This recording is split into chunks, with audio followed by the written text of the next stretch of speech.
साथ ही जो हिंदी की प्रमुख पर्यायवाची शब्द हैं या शुद्ध अशुद्ध वर्तनी वाले शब्द हैं वो भी आपको इसी वीडियो के साथ रिवाइज हो जाएंगे। तो चलिए दोस्तों, आज के वीडियो को शुरू करते हैं। आज का हमारा पहला सवाल है, जिस सर्वनाम से वाक्य में किसी दूसरे सर्वनाम से संबंध स्थापित किया जाए उसे क्या कहते हैं? तो जिस सर्वनाम से हम किसी दूसरे सर्वनाम के साथ अपना संबंध स्थापित करते हैं इसे संबंधवाचक सर्वनाम कहते हैं। सिंपल सा सवाल था, ऑप्शन बी सही आंसर होगा। संबंधवाचक सर्वनाम क्या होते हैं? ऐसे सर्वनाम वाक्य के दूसरे सर्वनाम या संज्ञा शब्द के साथ कोई संबंध दर्शाते हैं। ठीक है, जैसे जो और सो, जैसे जो मेहनत करेगा सो सफल होगा। तो जो आपस में जोड़ने का काम करते हैं, आपस में संबंध स्थापित करते हैं, वे आपके संबंधवाचक सर्वनाम कहलाते हैं।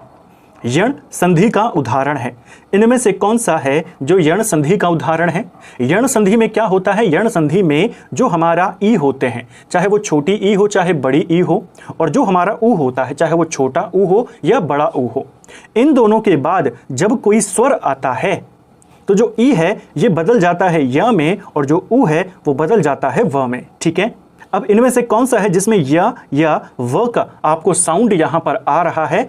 आप देखेंगे इति धन आदि, यानी ई यहां पर आया हुआ था इत्यादि में, उसके बाद हमारा स्वर आया और ये किस में कन्वर्ट हो गया? य में कन्वर्ट हो गया। इति धन आदि था इत्यादि हो गया, तो यह आ रहा है, ये आपका यण संधि का उदाहरण है। ऑप्शन बी सही उत्तर होगा। ठीक है, जैसे अगर हम दुर्गुण की बात करते हैं तो दुर्गुण का संधि विच्छेद क्या होता है? दुर्गुण का होता है यहां पर दु धन गुण, तो ये विसर्ग संधि आपका हो गया। नयन की बात करते हैं तो नय धन अयन, यहां पर ये बनेगा, ये किस में होता है? ऐसा अयाधि संधि में होता है। ठीक है, उल्लंघन की बात करते हैं तो उत धन लंघन, यहां पर व्यंजन संधि है। ठीक है, सावन हरे न भादो सूखे, लोकोक्ति का अर्थ क्या है? सावन हरे न भादो सूखे, इस लोकोक्ति का अर्थ है सदा एक समान रहना। ऑप्शन सी सही उत्तर होगा। जो लोकोक्ति का अर्थ है यानी कि सावन हरे यानी सावन के महीने में सब कुछ हरा भरा हो जाता है और भादों के महीने में भी सूखा नहीं पड़ता, यानी कोई भी बदलाव नहीं होता, तो स्थिति हमेशा एक जैसी बनी रहना। वह स्त्री जिसे उसके पति ने छोड़ दिया हो कहलाती है, तो जिसे उसके पति ने छोड़ दिया हो उसे परित्यक्ता कहा जाता है। ऑप्शन बी सही आंसर होगा। इस शब्द का अर्थ होता है त्याग दी गई या छोड़ी हुई। ठीक है, उस स्त्री के लिए प्रयोग किया जाता है जिसे उसके पति ने त्याग दिया हो। सदभा की बात करते हैं, उस स्त्री को कहते हैं जिसका पति जीवित हो। ठीक है, प्रेषित पति का यह उस स्त्री के लिए कहा जाता है जिसका पति विदेश गया हो, और विधवा यानी जिसका पति ना हो। ठीक है, कई बार एग्जामिनर, जैसे मैंने आपको पहले भी कहा है, इन्हीं में से कोई भी एक शब्द लेकर के आपको सीधा सवाल बना देगा। ठीक है, तो आपको विकल्पों पे भी ध्यान से ध्यान देना है कि कौन से अर्थ का, कौन से शब्द का अर्थ क्या है। ठीक है, निम्न में से संतोष में कौन सी संधि है? संतोष का संधि विच्छेद होता है सम प्लस तोष। ठीक है, तो यहां पर आपका व्यंजन है और दो व्यंजन जहां पर मिलते हैं वो व्यंजन संधि होती है। ऑप्शन डी सही उत्तर होगा।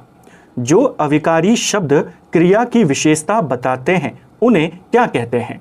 ऐसे अविकारी शब्द क्या होते हैं? जिनमें लिंग के आधार पे या काल के आधार पे कोई भी परिवर्तन नहीं आता। ठीक है, वचन के आधार पे कोई परिवर्तन नहीं आता, वो एक जैसे बने रहते हैं। ठीक है, तो इनमें से कौन सा वो अविकारी शब्द है जो क्रिया की विशेषता बताता है? क्रिया की विशेषता क्रिया विशेषण बताता है। ऑप्शन डी सही आंसर होगा। जैसे वह चलता है, तो चलने की क्रिया यहां पर हो रही है, वह धीरे धीरे चलता है या वह तेज चलता है, तो कैसे चल रहा है वो विशेषता बता रहा है कि तेज चल रहा है, धीरे चल रहा है, वो आपका क्या है? क्रिया विशेषण। ठीक है, निम्न में से पहाड़ी शब्द में प्रत्यय कौन सा है? तो प्रत्यय और उपसर्ग भी पूछे जाते हैं। देखिए, पहाड़ी शब्द जो है हमने देखा है कि जो प्रत्यय होते हैं वो मूल शब्द के पीछे लगते हैं, तो आपको इसमें से मूल शब्द अलग करना है। मूल शब्द क्या है? पहाड़।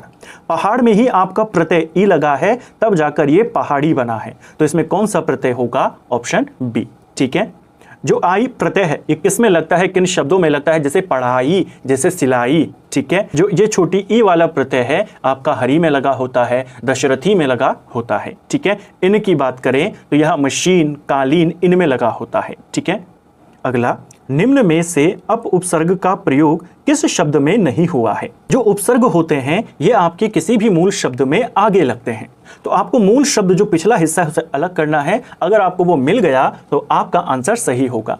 जैसे यहां पर अगर हम आपको अलग कर दें तो बचेगा क्या? हमारे पास वाद बनेगा। वाद एक सार्थक शब्द है, इसी में अप जुड़ा, ये बन गया अपवाद। तो इसमें तो उपसर्ग लगा हुआ है। ऐसे ही अपकार इसमें भी लगा हुआ है, अपमान इसमें भी लगा हुआ है। ये वाला शब्द की अगर हम बात करते हैं, इसमें से अगर हम अप हटा दें तो रिपक्व बनेगा। ऐसा कोई शब्द होता नहीं है, तो हमें यहां पर इसे हटाना होगा। अब हमारे पास बना परिपक्व, इसी में जुड़ा हुआ है आ उपसर्ग। इसमें अप नहीं है, इसमें आ है। सीधा डी सही आंसर होगा। मैदान मारना मुहावरे का अर्थ क्या होता है? मैदान मारना मुहावरे का अर्थ है युद्ध में विजय प्राप्त करना। ऑप्शन सी सही आंसर होगा। या कोई सफलता प्राप्त कर लेना, उसके लिए भी इस मुहावरे का इस्तेमाल होता है। निम्न में से कौन सा अनिश्चयवाचक सर्वनाम नहीं है? अनिश्चयवाचक सर्वनाम यानी कि जैसे कोई या कुछ या किसी, ये अनिश्चयवाचक सर्वनाम है। जबकि कौन क्या है, ये प्रश्नवाचक सर्वनाम है। ऑप्शन सी सही उत्तर होगा। ठीक है, जैसे हम कहते हैं कि दरवाजे पर कोई आया है, तो यहां पर हमने जानकारी तो दे दी, लेकिन ये क्या है? ये अनिश्चयवाचक सर्वनाम है। जो व्यक्ति था उसकी जगह पर कोई शब्द इस्तेमाल हुआ और हमें निश्चित नहीं पता चला कि राम आया है, श्याम, हमने कहा कोई आया है, तो ये अनिश्चयवाचक सर्वनाम है। कुछ हो गया, जैसे मुझे कुछ खाना है, मैंने जानकारी दे दी, खाने के नाम की जगह पर मैंने सर्वनाम का इस्तेमाल किया, कुछ शब्द लाया, वो अनिश्चयवाचक हो गया। ऐसे ही किसी की, उसने किसी से बात करी या उसने किसी से बात नहीं करी, तो यहां पर भी क्या है? अनिश्चयवाचक।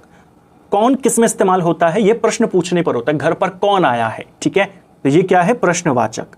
निम्न में से संकीर्ण का विलोम शब्द क्या होगा?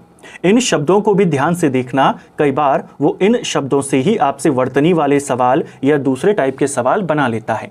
जो संकीर्ण शब्द होता है, संकीर्ण का अर्थ होता है संकरा या सीमित। ठीक है, इसका जो उल्टा होगा उसका मतलब होगा फैला हुआ, विस्तृत। तो इनमें से कौन सा शब्द है जिसका मतलब है विस्तृत? यह है आपका विस्तीर्ण। ऑप्शन ए सही आंसर होगा। ठीक है, संकरा यानी जो कम जगह वाला हो, सीमित हो, संकर हो। ठीक है, और विस्तीर्ण का मतलब होता है एक्सटेंसिव यानी फैला हुआ, जो व्यापक हो। ठीक है, बाकी शब्दों के अगर हम अर्थ की बात करते हैं, प्रक्षीण का अर्थ क्या होता है? इसका मतलब होता है बहुत ही ज्यादा कमजोर। निवृत्ति का मतलब क्या होता है? इसका मतलब होता है छुटकारा या किसी कार्य से हट जाना, इसका उल्टा होता है प्रवृत्ति। ठीक है, और उत्कीर्ण का मतलब होता है किसी चीज पर उकेरा हुआ या खोदा हुआ। ठीक है, निम्न में से व्यक्तिवाचक संज्ञा कौन सी है? इनमें से व्यक्तिवाचक संज्ञा कौन सी है? व्यक्तिवाचक संज्ञा है हमारी हिमालय। Option A.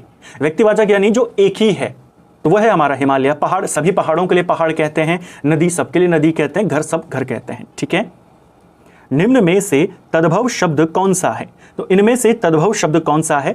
देखिए, तद्भव शब्द है हमारा ऑप्शन बी सेठ। तत्सम तद्भव शब्द क्या होते हैं? ऐसे शब्द जो डायरेक्ट संस्कृत से हिंदी में आ गए उनको कहते हैं तत्सम। ठीक है, जो एज इट इज लिखे जाते हैं, जैसे संस्कृत में लिखे जाते थे ऐसे हिंदी में। तद्भव वो होते हैं जो संस्कृत में कुछ और लिखे जाते थे, हिंदी में जब वो आए उनमें थोड़ा सा परिवर्तन हो गया। जैसे सेठ है, इसे संस्कृत में श्रेष्ठी लिखा गया है। ठीक है, इसका तद्भव क्या होता है? सेठ। कई बार हो सकता है सवाल डायरेक्ट बन जाए, सेठ का तत्सम बताइए, तो सेठ का तत्सम होता है श्रेष्ठी। ठीक है, अगला, कोल्हू का बैल मुहावरे का अर्थ क्या होगा? देखिए, कोल्हू का बैल, इसका अर्थ क्या होता है? इसका अर्थ होता है बहुत ही ज्यादा परिश्रम करने वाला। ऑप्शन डी सही उत्तर होगा। राष्ट्रीयता शब्द में कैसी संज्ञा है? राष्ट्रीयता शब्द जो है यह एक भाववाचक संज्ञा है। राष्ट्रीयता को आप छू नहीं सकते हो। ये क्या है? जो एक शब्द था राष्ट्रीय, उससे मिलकर बना है। जैसे बुढ़ापा, बूढ़ा से बनता है बुढ़ापा, तो उसको आप छू नहीं सकते, केवल महसूस कर सकते हैं। ऐसे ही राष्ट्रीयता। ठीक है, अगला, निम्न में से समुद्र शब्द का पर्यायवाची कौन सा है? इनमें से समुद्र का पर्यायवाची शब्द होगा पयोधी। ऑप्शन ए सही आंसर होगा। जो पयोधी शब्द है ये समुद्र का पर्यायवाची शब्द है। बाकी जो बारिद है ये बादल का है, शारदा सरस्वती का है, सविता यह सूर्य का पर्यायवाची शब्द है। ठीक है, जिसकी गर्दन सुंदर हो, वाक्यांश के लिए एक शब्द क्या होगा? तो जिसकी गर्दन सुंदर हो उसके लिए सुग्रीव कहा जाता है। ऑप्शन बी सही उत्तर हो जाएगा। ठीक है, तो ये सवाल भी बना है। जिसकी गर्दन घोड़े के जैसी हो उसे कहा जाता है हिग्रीव। ठीक है, जिसकी गर्दन कबूतर के जैसी हो उसे कपोतग्रीव कहते हैं, और जिसकी गर्दन थोड़ी सी ऊपर उठी हुई उसे उन्नत ग्रीव कहते हैं। ठीक है, ये भी बन सकता है। अगला है हमारा, निम्नलिखित में से किस व्यंजन वर्ग का उच्चारण ओष्ठ से होता है, यानी होठों की सहायता से इनमें से कौन सा वर्ग बोला जाता है। कई बार हमने इस ट्रिक को देखा है कि एक तरफ आपने कचट तप को लिख लेना है और एक तरफ आपने KTM 2 को लिख लेना है। ठीक है, जो क वर्ग है वो कंठ से बोला जाता है, जो चा वर्ग है वो तालव्य से बोला जाता है, जो टा वर्ग है मूर्धन्य से बोला जाता है, जो आपका ट वर्ग है ये दंत वर्ग से बोला जाता है, दंत से बोला जाता है, और प वर्ग ओष्ठ से बोला जाता है। यहां पर पा वर्ग कौन सा है? ऑप्शन ए सही आंसर होगा। ठीक है, दयानंद शब्द में कौन सी संधि है? देखिए, दयानंद शब्द में आपका कौन सा संधि होगा? सही आंसर है दीर्घ स्वर संधि। ऑप्शन बी सही उत्तर होगा। हमने पढ़ा है जब जो दो आ है यानी कि बड़ी आ और जो दूसरा बड़ी आ है ये आपस में मिलते हैं तो क्या बनता है, यानी जब एक समान स्वर आपस में मिलते हैं तो उनसे मिलकर दीर्घ स्वर बनता है। चाहे दोनों बड़े हो चाहे एक छोटा हो एक बड़ा, एक समान स्वर अगर मिलेंगे तो दीर्घ स्वर वहां पर बनता है और उनके मिलने से बनी हुई संधि को दीर्घ संधि कहते हैं। जैसे यहां पर दयानंद है तो ये किससे मिलकर बना हुआ है? दया प्लस आनंद, इसी से तो मिलकर बना हुआ है। तो यहां पर भी आ है, यहां पर भी आ है, दोनों मिलकर के क्या बनाएंगे? आ ही बनाएंगे। ऑप्शन बी सही उत्तर होगा। ठीक है, इसके अलावा अगर दो ई यहां पर मिले तो वो क्या बनाएंगी? बड़ी ई बनाएंगी। दो ऊ अगर मिलेंगे तो वो बड़ा ऊ बनाएंगे। ठीक है, चाहे दो ऊ मिले चाहे एक छोटा और एक बड़ा मिले तो भी बड़ा ही बनेगा। ठीक है, वे शब्द जो किसी संज्ञा या सर्वनाम के गुण दोष रूप रंग आकार दशा का बोध कराते हैं उन्हें क्या कहते हैं? तो ऐसे शब्द जो हमें किसी भी संज्ञा या सर्वनाम की उसकी जो क्वालिटीज हैं या उसमें जो दोष हैं वो किस रंग का है, किस रूप का है, किस दशा में है, जो हमें उसकी क्वालिटीज के बारे में बताए, उसके तरीके के बारे में बताए, उसे कहते हैं गुणवाचक विशेषण। यहां पर आपका ऑप्शन जो बी वाला है वो सही होगा। गुणवाचक विशेषण क्या होता है? गुणवाचक विशेषण जो हमें किसी संज्ञा या सर्वनाम के गुण दोष के बारे में बताता है, यानी अच्छा है बुरा है, उसके रूप रंग के बारे में बताता है, उसके आकार के बारे में, उसके दशा के बारे में, उसके काल के बारे में हमें बताता है। ठीक है, जैसे हमने एक शब्द कहा लड़का, तो लड़के के साथ हमने जोड़ दिया अच्छा लड़का। ठीक है, तो ये जो अच्छा है ये किस प्रकार का विशेषण है? गुणवाचक विशेषण है। हमने एक शब्द लिखा आदमी, इसके साथ एक शब्द जोड़ दिया विशेषण मोटा, ये क्या बता रहा है? आदमी की एक विशेषता बता रहा है कि वो मोटा है, पतला है, तो किस प्रकार का विशेषण है? गुणवाचक विशेषण। ठीक है, शुद्ध शब्द इनमें से कौन सा है? इनमें से शुद्ध शब्द कौन सा है? देखिए, इनमें से कोई भी शब्द जो है वो पूरी तरह से शुद्ध नहीं है। अगर हम मुमूर्ष की बात करते हैं, इसका जो शुद्ध रूप होता है वो इस तरह का होता है। ठीक है, इसे इस तरीके से लिखा जाता है। प्रशंसा को भी यहां पर गलत लिखा गया है, प्रशंसा आपकी इस तरीके से लिखी जाती है। वाहिनी, जो वाहिनी है इसे वाहिनी लिखा जाता है। ठीक है ना, जो सेना के लिए इस्तेमाल होता है। कवित्री जो है आपका इसे कवयित्री लिखा जाता है, तो ये भी आपका गलत है। इनमें से जो सबसे कम गलत है और जो आयोग ने उत्तर दिया वो कवित्री को ही दिया। ऑप्शन डी सही आंसर होगा। ठीक है, इनमें जो सबसे कम गलत है वो यही वाला है। तालव्य व्यंजन कौन सा है? अब आप फिर से वही लिखेंगे, एक तरफ कचटब लिख लेना है, एक तरफ आपने KTM 2 लिख लेना है। जो तालव्य व्यंजन है यानी कि जो हमारा चा वर्ग है, च छ ज झ जिसमें आते हैं ये तालव्य से बोले जाते हैं। जो टा वर्ग है मूर्धन्य से बोला जाता है, का वर्ग कंठ से और ये वाला ता वर्ग दंत से। बर्बर शब्द का विलोम शब्द क्या होगा? देखिए, बर्बर यानी कि जो जंगली हो, जो असभ्य हो, क्रूर हो, और इसका उल्टा बताना है तो इसका उल्टा हो जाएगा सभ्य, जो शांत हो, सुशील हो। ठीक है, संयुक्त स्वर इनमें से कौन सा है? इनमें से कौन सा अक्षर है, कौन सा वर्ण है जो एक संयुक्त स्वर है? संयुक्त स्वर क्या है? देखिए, हमारी हिंदी वर्णमाला में 4 संयुक्त स्वर होते हैं। ऐसे स्वर जो 2 अलग अलग स्वरों से मिलकर बने हैं संयुक्त स्वर कहलाते हैं। जैसे एक है हमारा ये वाला जो अय है और छोटा और बड़ा दोनों के दोनों, ये किससे मिलकर बने हुए हैं? जो छोटा वाला है वो अ और ई से मिलकर बना है और ये बड़ा वाला अ और ए से मिलकर बना है। ठीक है, इसके अलावा जो हमारे पास एक ये वाला ओ है और एक ये वाला ओ है, ठीक है, ये दोनों भी क्या हैं, संयुक्त स्वर हैं। जो ओ है ये आपके आ और ऊ से मिलकर बना है, ये वाला आपके आ और इस वाले ओ से मिलकर बना है। इनमें से संयुक्त स्वर कौन सा हो जाएगा? अब आपने देख लिया कि ये वाला आपका संयुक्त स्वर है, ऑप्शन सी सही आंसर होगा, ठीक है। निम्न में से तत्सम शब्द नहीं है, इनमें से कौन सा है जो तत्सम शब्द नहीं है? देखिए, तत्सम शब्द क्या होते हैं, हमने ऊपर देखा, ऐसे शब्द जो संस्कृत भाषा से सीधा हिंदी में आ गए हैं और आज भी उसी रूप में इस्तेमाल होते हैं। इनमें से कौन सा है जो तत्सम शब्द नहीं है? यानी वो तद्भव शब्द होगा, यानी है संस्कृत का शब्द लेकिन समय के साथ उसमें कुछ परिवर्तन आ गया है। इनमें से आपका सही आंसर है हल्दी। हल्दी क्या है? हल्दी एक तद्भव शब्द है। हल्दी का जो प्राचीन नाम था, यानी जो संस्कृत में इस्तेमाल होता था, इसे हरिद्रा लिखा जाता, ये इसका तत्सम रूप है। यहां पर जो दिया है वो तद्भव है। शलाका की बात करते हैं, ये तत्सम है, इसका तद्भव क्या होता है आज जो हम इस्तेमाल करते हैं? सलाई। गोमय की बात करें, ये भी तत्सम है, इसका तद्भव जो है आज वो गोबर है। ये जो क्षीर है यह भी तत्सम है, इसका तद्भव खीर है, ठीक है। अश्व का पर्यायवाची शब्द कौन सा है? तो अश्व शब्द का पर्यायवाची शब्द है यहां पर तुरंग, ऑप्शन बी सही उत्तर होगा। अश्व यानी कि घोड़ा, घोड़े के पर्यायवाची शब्दों में तुरंग यहां पे आता है, ठीक है। विहंग ये किसका पर्यायवाची शब्द है? ये आपके पक्षी का पर्यायवाची शब्द है। जो भुजंग है सांप का पर्यायवाची शब्द है। पतंग जो है आपका पक्षी या नाव का पर्यायवाची शब्द है, ठीक है। इसके अलावा सूर्य के लिए या कीट के लिए भी पतंग शब्द का इस्तेमाल होता है, ये उसका भी पर्यायवाची है। कर शब्द से निम्न में से किस अर्थ का द्योतन नहीं होता है? तो कर शब्द से हमें इनमें से किसकी जानकारी या किसके अर्थ के बारे में पता नहीं चलता है। यह जो कर शब्द है यह एक अनेकार्थी शब्द है, इसके कई सारे अर्थ होते हैं। कर का एक अर्थ हाथ भी होता है, ठीक है।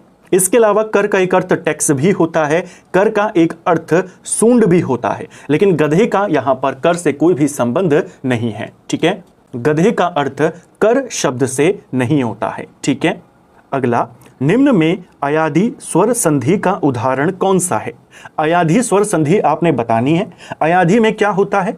जब हमारे पास ए या जो बड़ा वाला ए है ये हो या ओ और औ यहाँ पर हो, इनके बाद अगर कोई दूसरा स्वर आ जाए, इनके जैसा जो ना हो, कोई दूसरा जैसे ई आ जाए, ऊ आ जाए, वैसा अगर कोई स्वर आता है तो ये किस में कन्वर्ट हो जाते हैं? जो ए है ये ऐ में बदल जाता है, जो बड़ी वाली ए है ये आय में बदल जाता है, जो औ है ये अव में बदल जाता है और ये वाला औ आव में बदल जाता है, ठीक है। यानी आपने इन शब्दों को पढ़ना है और जिसमें ये वाला साउंड आपको आ जाए, आए आए या अव या आव, जैसे शरणार्थी, शरण धन आर्थी, ठीक है। तो शरणार्थी में तो ये नहीं आ रहा है, यहां पर आपका दीर्घ संधि लगा हुआ है क्योंकि अ और आ दो यहां पर मिल रहे हैं, शरण धन आर्थी, ठीक है। उपेन की बात करते हैं, उपेन में आपका गुण संधि है क्योंकि उपधन इंद्र यहां पर उपेंद्र होगा, ये पूरा उपधन इंद्र उपेंद्र, तो यहां पर ए का साइन आ रहा है जो आपका क्या होता है? गुण संधि का पार्ट है। हितैषी की बात करें तो हित धन ऐशी, इसमें आपका वृद्धि संधि होगा। गायक गे धन अयक, यहां पर जोड़ा है, इसका संधि विच्छेद है, गे धन अयक गायक, तो यहां पर किसका साउंड आ रहा है? यहां पर आपको ये वाला आय आ रहा है, ये आपका अयाधि संधि है, ऑप्शन डी। इंद्र का पर्यायवाची शब्द कौन सा है? देखिए, इंद्र का पर्यायवाची शब्द इनमें से कौन सा होगा? सही आंसर है वज्रपाणी। वज्रपाणी यानी कि वज्र है जिसके हाथ में, यानी कि इंद्र। चक्रपाणी यानी चक्र है जिसके हाथ में, यानी भगवान विष्णु की बात कर रहा है। शूलपाणी यानी कि जिसके हाथ में त्रिशूल है, यानी भगवान शिव। और पिनाक पाणी यानी जिसके हाथ में पिनाक यानी धनुष है। पिनाक जो है ये धनुष के लिए कहते हैं, यानी कि भगवान शिव, ठीक है। अगला, जिसके समान कोई दूसरा ना हो, वाक्यांश के लिए एक शब्द कौन सा होगा? तो जिसके समान कोई दूसरा ना हो उसे अद्वितीय कहते हैं, ऑप्शन बी सही उत्तर होगा। अनुपम उसके लिए कहा जाता है जिसकी कोई उपमा ना दी जा सके, उसे हम अब अनुपम कहते हैं, ठीक है। अतुलनीय जिसकी कोई तुलना ना की जा सके उसे हम अतुलनीय कहते हैं। अद्भुत जो असाधारण हो, आश्चर्यजनक हो, उसके लिए अद्भुत आता है। जिसके समान कोई दूसरा ना हो वह अद्वितीय, ठीक है।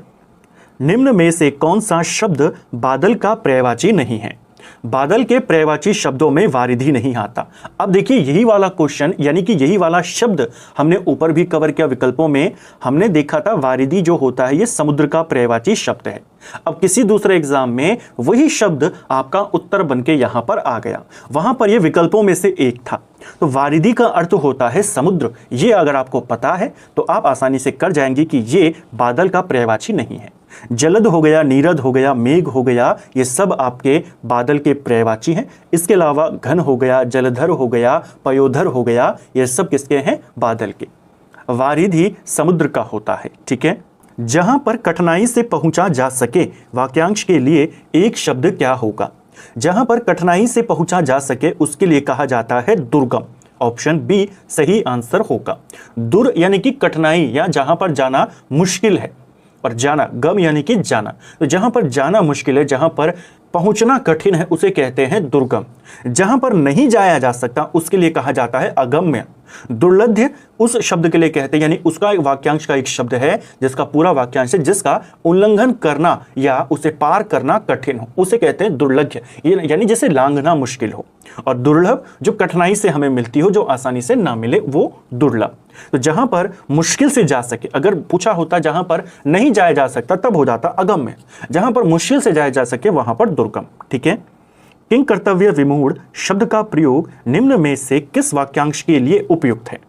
देखिए जो किंग कर्तव्य विमूढ़ शब्द होता है इसका अर्थ होता है भ्रमित हो जाना, कि आपको पता ही नहीं है कि आपका मेन कर्तव्य क्या है, कर्तव्य को लेकर के भ्रमित हो जाना। इसका सबसे अच्छा जो वाक्यांश है वो ये वाला है, क्या करें क्या ना करें कि मन की स्थिति, यानी आपको पता ही नहीं है कि करना क्या है, आपका मन पूरी तरह से भ्रमित हो चुका है।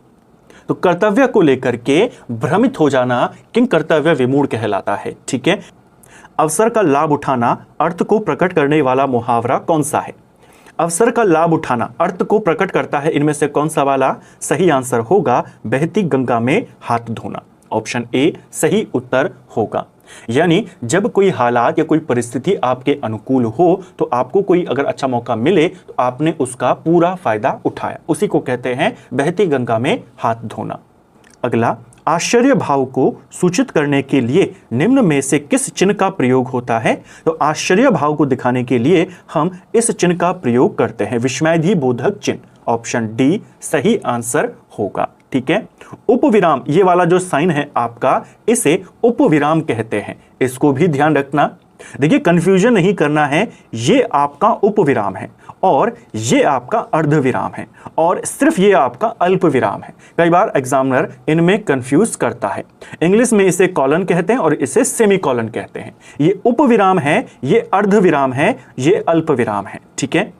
लिखते समय भूल गए शब्द या विवरण को जोड़ने के लिए लगाए जाने वाले चिन्ह को क्या कहते हैं? जब आप कोई चीज लिख रहे हैं फिर आपको ध्यान आता है कि यहां पर कोई चीज रह गई है तो आप इस प्रकार के साइन का इस्तेमाल करते हैं जिसे हंसपद चिन्ह कहा जाता है। ऑप्शन बी सही उत्तर होगा। इसे विस्मरण चिन्ह भी कहते हैं, विस्मयादि बोधक अलग है, इसे विस्मरण चिन्ह भी कहते हैं और इसे त्रुटि बोधक चिन्ह भी कहते हैं। इसका सबसे प्रचलित नाम हंसपद चिन्ह है, ठीक है। जब हम कोई वाक्य लिख रहे होते हैं, कोई शब्द अगर भूल जाते हैं तो हम किसी भी शब्द के नीचे जहां पर उसको लाना है उसके नीचे ऐसा साइन बनाते हैं और उसके ऊपर उसको लिख लेते हैं, ठीक है। अगला, विस्तार का विलोम शब्द क्या होगा? देखिए विस्तार का विलोम शब्द क्या होगा? विस्तार का अर्थ क्या होता है? विस्तार का मतलब होता है जो काफी ज्यादा फैला हुआ है, जैसे हमने ऊपर देखा था संकीर्ण वाला। यहां पर इसका विलोम शब्द बताना है तो इसका विलोम शब्द क्या हो जाएगा? विस्तार यानी कि जो फैला हुआ है, और इसका उल्टा हो जाएगा संक्षेप यानी कि जो सिकुड़ा हुआ है, यानी छोटा करना, ठीक है। जो सूक्ष्म है ये स्थूल का विलोम शब्द है, ठीक है। जो छोटा है ये बड़ा का विलोम शब्द है, लघु दीर्घ का है। आपको सबसे उपयुक्त चुनना है, विस्तार का हो जाएगा संक्षेप, ठीक है। खप्पर शब्द इनमें से किस कोटि का है? देखिए जो खप्पर शब्द है हमारा, यह तद्भव शब्द है। ऑप्शन सी सही आंसर होगा।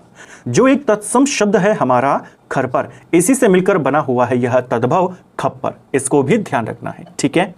ऐसे शब्द जो विदेशी भाषाओं से हिंदी में आए हैं उनको विदेशज शब्द कहा जाता है, जैसे हमारा स्कूल अंग्रेजी भाषा से आया है, किताब अरबी भाषा से आई है, आदमी शब्द फारसी भाषा से आया है। वो होते हैं हमारे विदेशी।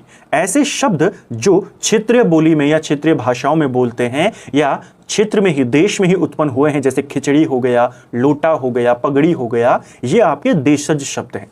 तत्सम का मैंने आपको बताया ही, जो संस्कृत से एज इट इज यहां पर आ गए हैं। ठीक है, निम्न में से तत्सम शब्द कौन सा है? अब आप आसानी से पहचान जाएंगे। जब हमने तत्सम तद्भव को देखा था, उसमें कुछ हमने कीवर्ड्स को देखा था कि अगर ऐसा आपको मिल जाए तो आप सीधा उसको तत्सम टिक कर देंगे। जैसा हमने देखा था कि अगर षटकोण वाली शाह आपको मिल जाए, ये ज्यादातर आपके तत्सम शब्दों में ही होता है। ठीक है, तो यहां पर आपको मिला, ये आपका तत्सम है। ऑप्शन डी सही उत्तर होगा। इसका जो अर्थ है गोष्ठ यानी कि गौशाला, जहां पर गाय को बांधा जाता है, इसका जो तद्भव रूप है वो गोठ है। ठीक है, इसे भी ध्यान रखना। जो गिद्ध है यह एक तद्भव शब्द है, इसे तत्सम में गृहद लिखा जाता है, इसको भी याद रखेंगे। नहर ये भी एक तद्भव रूप है, इसका तत्सम रूप इसे पहले ज्ञात्री गृह लिखा जाता था, क्वेश्चन बनेगा। और खेत इसे पहले क्षेत्र लिखा जाता, जहां पर ऐसी वाली शाह भी आपको मिल जाए वो भी क्या होता है, हमेशा तत्सम होता है। ठीक है, तो खेत का तत्सम होता था क्षेत्र। इनमें से अशुद्ध वर्तनी का शब्द कौन सा है? तो इनमें से कौन सा है जिसकी वर्तनी अशुद्ध है? सही आंसर है कृशांगनी। ऑप्शन सी सही उत्तर होगा। देखिए, कृशांगनी जो शब्द है ये इस तरीके से लिखा जाता है, कृशांगी। ठीक है, यहां पर गलत लिखा हुआ है, बाकी आपके शुद्ध हैं। भास्कर आपका सही है, द्वारका सही है, प्रज्वलित ऐसे ही लिखा जाता है, प्रज्वलित में आधा जा यहां पर होता है। ठीक है, बाकी शब्द शुद्ध हैं यहां पे, केवल ये वाला गलत है, कृशांगनी। ठीक है, कृशांगी शब्द का अर्थ होता है पतले अंगों वाली स्त्री। ठीक है, निम्न में से तद्भव और उसके तत्सम शब्द रूप का एक युग्म अशुद्ध है, बताइए। तो एक तरफ आपको तद्भव और तत्सम के रूप यहां पे दिए गए हैं, एक है जो यहां पर गलत है, वो कौन सा वाला है देखिए। सेठ तद्भव है, इसका तत्सम सृष्टि होता है, सही है। टकसाल का टंकसाला होता है, ये भी सही है। रहट का अरहट होता है, क्या? रहट का अरघट होता है, इसे ध्यान रखना, ये वाला आपका गलत है। ठीक है, विलोम शब्दों की दृष्टि से अशुद्ध शब्द युग्म कौन सा है? अब विलोम शब्दों के युग्म दिए गए हैं। प्राची का विलोम शब्द क्या प्रतीची होता है? क्या ये सही है आपका? प्राची जो शब्द है इसका अर्थ होता है पूर्व दिशा और प्रतीची का अर्थ होता है पश्चिम दिशा। ठीक है, हो जाएगा, आपके पास सवाल बन जाएगा, बताइए इनमें से कौन सा युग्म है जो पूर्व और पश्चिम दिशा की बात करता है? तो प्राची और प्रतीची। प्राची यानी पूर्व दिशा, प्रतीची यानी कि पश्चिम दिशा। समास और व्यास, जो समास शब्द है इसका अर्थ होता है संक्षेप, व्यास यानी कि विस्तार, ये भी सही है। मृषुण और रुक्ष, मृषुण का अर्थ होता है चिकना या कोमल और रुक्ष मतलब खुरदरा यानी कठोर। ठीक है, ये भी सही है। अनग और निरग, क्या ये सही है? ये वाला आपका गलत है। अनग का मतलब होता है निष्पाप यानी जिसने कोई पाप ना किया हो। निरग का मतलब होता है निष्पाप यानी निर्दोष यानी जिसने कोई पाप ना किया हो। तो ये दोनों तो एक दूसरे के पर्यायवाची शब्द हो गए, ये विलोम शब्द नहीं है। अरग जिसने कोई पाप ना किया हो उसका विलोम शब्द होता है अघ। ठीक है, और ये कई बार आया है, अघ यानी जिसने कोई पाप किया हो। ठीक है, अगला, इनमें से अनेकार्थी शब्द दल का एक अर्थ नहीं है, वो कौन सा है? 4 शब्द दिए हैं, इनमें से कौन है जिसका अर्थ दल से नहीं मिलता है? देखिए, दल जो होता है, दल जो हमारा है यह एक अनेकार्थी शब्द यानी इसके बहुत सारे अर्थ हैं। जैसे परत के लिए भी इसका इस्तेमाल होता है, सेना के लिए भी दल कहा जाता है, निकर के लिए भी दल कहा जाता है यानी समूह या झुंड का पर्यायवाची शब्द है जो दल के ही अर्थ में आता है। गर्त के लिए दल का इस्तेमाल नहीं होता, जो गर्त है यानी कोई गड्ढा, यह दल का अनेकार्थी शब्द नहीं है। ठीक है, नागरी लिपि में मात्राओं में सुधार लाने की दृष्टि से 12 खड़ी चलाने का प्रस्ताव इनमें से किसका था? तो नागरी लिपि में मात्राओं में सुधार लाने की दृष्टि से 12 खड़ी चलाने का प्रस्ताव किसने दिया था? काका कालेलकर ने दिया था। ऑप्शन ए सही आंसर होगा। निम्न में से कबूतर का पर्यायवाची शब्द नहीं है, तो इनमें से कौन सा है जो कबूतर का पर्यायवाची शब्द नहीं है? सही आंसर होगा बासंत। जो बासंत है हमारा, यह बसंत ऋतु यानी स्प्रिंग का जो मौसम आता है उसका पर्यायवाची शब्द है, कबूतर का नहीं।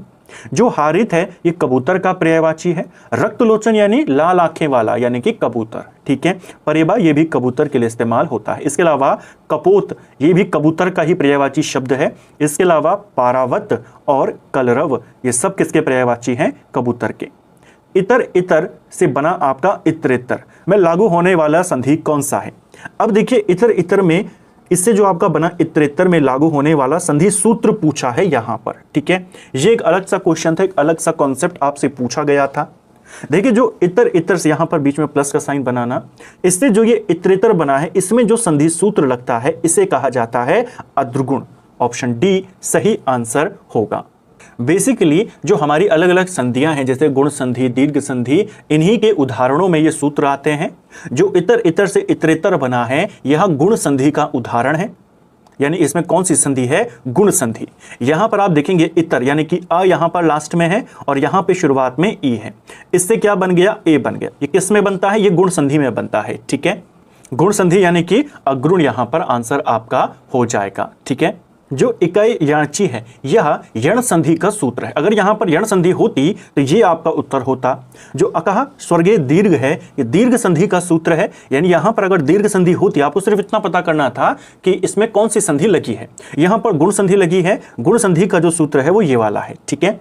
जो ये वाला है ये किसका है, यण संधि का। जो अकह सर्वेण दीर्घ है यह दीर्घ संधि का है और वृद्धिच ये किसका है, ये आपके वृद्धि संधि का है, ठीक है। निम्न में से व्याकरण की दृष्टि से शुद्ध वाक्य कौन सा है। तो इनमें से व्याकरण की दृष्टि से शुद्ध वाक्य है, इस प्रश्न का प्रमाण सहित उत्तर दीजिए। ऑप्शन सी सही उत्तर होगा। बाकी के हमारे जो विकल्प हैं वो क्यों गलत हैं, उनमें क्या गलती है देखिए। पहला है हम सभी काल चक्र के पहिए के नीचे पिस रहे हैं। अब यहां पर काल चक्र भी कह दिया और यहां पर पहिया भी कह दिया, तो एक ही चीज की यहां पर होना चाहिए था कि हम सभी काल चक्र में पिस रहे हैं। चक्र भी आपने वहां पर इस्तेमाल कर लिया, पहिया भी कर लिया, तो गलत हो गया। इतनी रात बीती तुम क्यों आई हो, तो इतनी रात बीती के स्थान पर इतनी रात हुए होना था यहां पर, ठीक है। जल्दी मत करो, धैर्यता से काम करो। धैर्यता नहीं आएगा, धैर्य शब्द आएगा। जल्दी मत करो, धैर्य से काम करो, धैर्यता नहीं होता है, ठीक है। तो यहां पर केवल सी वाला आपका बिल्कुल सही है। अभागा सुख से वंचित रह जाता है, यह अर्थ इनमें से किस लोकोक्ति के लिए उपयुक्त है। जो अभागा होता है वह सुख से वंचित रह जाता है, यानी अंधा बगुला कीचड़ खाए। ऑप्शन बी सही आंसर होगा। यानी कोई अभागा व्यक्ति अच्छी सुख सुविधाओं से वंचित रह जाता है, जैसे बगुला है, अब उसकी किस्मत में है कि उसको मोती मिलने हैं, लेकिन अंधा बगुला अब वो क्या करेगा, मोती की जगह पर उसे कीचड़ ही मिलेगा। तो अभागा था वह, सुख उसको मिलना था लेकिन वह उससे वंचित रह गया, ठीक है। कि वो अब मछली नहीं पकड़ पाएगा, मोती नहीं पकड़ पाएगा, वो क्या करेगा, कीचड़ ही खा पाएगा, ठीक है। राजपत्र में प्रकाशित होने वाली सूचना जो वैधानिक दृष्टि से सर्वमान्य एवं सर्वस्वीकृत समझी जाती है क्या कहलाती है। राजपत्र में प्रकाशित होने वाली ऐसी सूचना जो कानूनी दृष्टि से सर्वमान्य है और सबको स्वीकार समझी जाती है, इसे विज्ञप्ति कहते हैं। ऑप्शन डी सही आंसर होगा। विज्ञप्ति यानी कि नोटिफिकेशन, एक आधिकारिक और कानूनी डॉक्यूमेंट, ठीक है। विज्ञप्ति क्या होती है, नोटिफिकेशन क्या होता है, एक सरकारी सूचना होती है जो किसी नियम, आदेश, नियुक्ति या किसी महत्वपूर्ण सरकारी घोषणा से संबंधित होती है। इसका प्रकाशन राजकीय गजट जो होता है, जैसे हम राजपत्र कहते हैं, उसमें किया जाता है। राजपत्र भारत सरकार का एक कानूनी दस्तावेज है, ठीक है। उसमें प्रकाशित होने वाली सूचनाएं कानूनी रूप से मान्य होती हैं और सभी के द्वारा स्वीकार्य होती हैं, ठीक है। परिपत्र क्या होता है, ये एक नॉर्मल इंफॉर्मेशन होती है जिसे एक कार्यालय से अन्य दूसरे कार्यालयों में भेजा जाता है, ठीक है। विज्ञापन क्या होता है, यह किसी भी सेवा या किसी भी घटना के बारे में या किसी भी उत्पाद के बारे में जनता को बताने के लिए इसे दिया जाता है, एडवर्टाइज दिया जाता है, ठीक है। प्रेस विज्ञप्ति क्या होती है, कोई भी संगठन या कोई भी सरकार अगर उसे अपने फैसलों की जानकारी आधिकारिक तौर पर मीडिया को देनी है ताकि वो पब्लिक कर सके, अपने समाचार पत्रों में छापे, न्यूज़ में दिखाए, उसे कहा जाता है प्रेस विज्ञप्ति। यानी कोई भी फैसला आपने लिया उसकी आधिकारिक जानकारी आपने मीडिया संस्थानों को दे दी, ठीक है। यूनाइटेड न्यूज़ ऑफ इंडिया समूह ने 1982 में हिंदी में समाचार के लिए इनमें से किस समाचार